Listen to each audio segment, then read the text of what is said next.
Yes, good morning. So, as of now, I am here in our province. So, obviously, we will try to experiment some new things today. So, today, we are going to make some paralegal works. So, pag sinabi po nating paralegal works, ibig pong sabihin,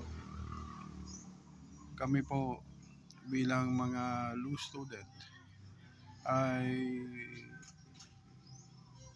nag-assist o tumutulong sa mga abogado upang sa gayon ay mapadali ang kanilang trabaho. So, alimbawa, meron kayong mga problema tungkol sa batas. Ah, Halimbawa, hindi may mga punto na you can't understand, you can't comprehend, or you don't know what to do. So, let's say you have a paralegal problem involving uh, jaywalking. So for jaywalking, for example, if you are being caught by uh,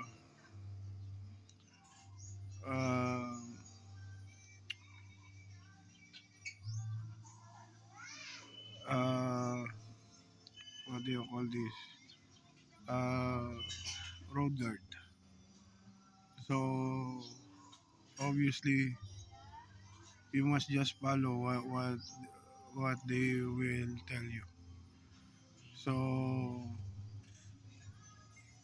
if you have, if you will be,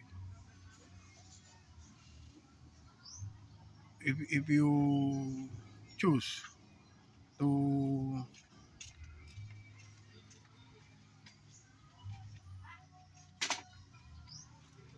attend the seminar, so obviously it will take only uh,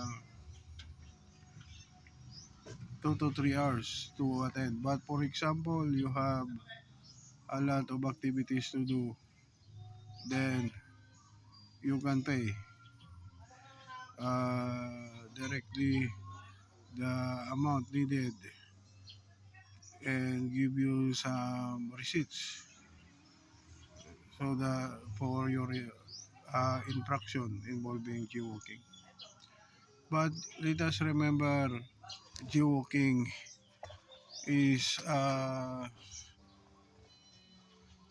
and again it was being uh,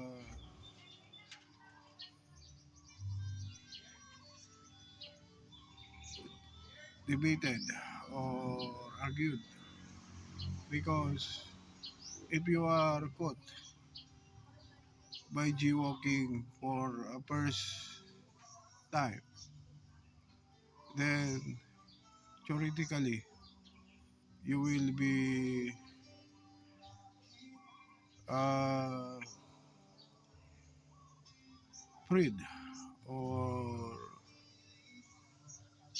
or uncriminalized, since for example, if you are from provinces, real provinces, not just pretending provinces, then uh, you are called innocent. So innocent means from your provinces, from your barrios, there is no such thing as citations involving uh, jaywalking. So you can use the defense of innocence. So you will say, "Sir, ma'am, I am innocent because in my barrio, there is no such thing as jaywalking. So we cross the street as long as we like to cross the street." So, but for example, if you know already, you heard someone, oh, Pedro, Juan, and Petra, uh, told you, or you heard from them that they were caught by a road guard of jaywalking, and uh, still knowing it that anyone who will not you that will cross the street without following the uh, stoplights and the designated crossing paths, then you are not innocent already. You are now considered as uh, ignorant. Means to say, you know already, but you neglect or you forgot to know that you know it. So you are acting as ignorant. The same with uh, uh, foul odor of the stool of chicken. You know already that the stool of the chicken was in foul odor, but intentionally, feloniously, and with uh,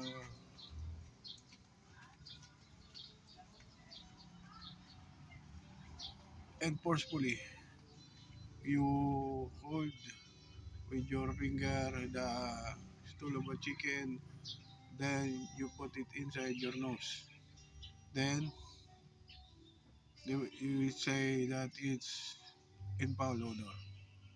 So obviously, that's a very good example of an ignorant person because that's what is the very uh, bedrock or landmark example of ignorance or ignorante.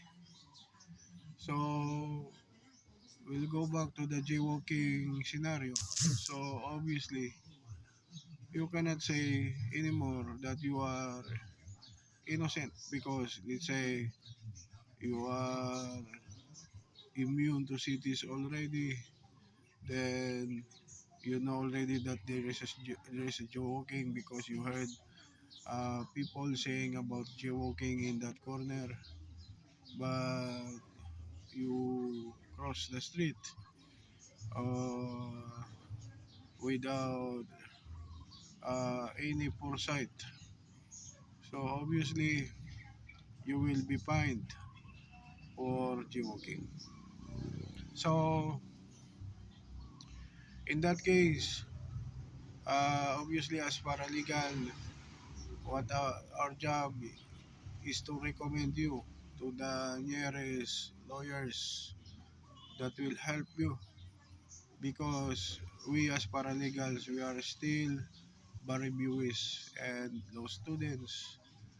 Uh, so obviously, uh, the real lawyers will help you. But anyway, they will not hesitate to help you as long as they know that we are law students recommending you to them, the lawyers. Because if you will just go to them directly, I don't know if they will entertain you they might have in doubt that either you will hold up them or just make unjust fixation to their law offices. So now, in this scenario, in this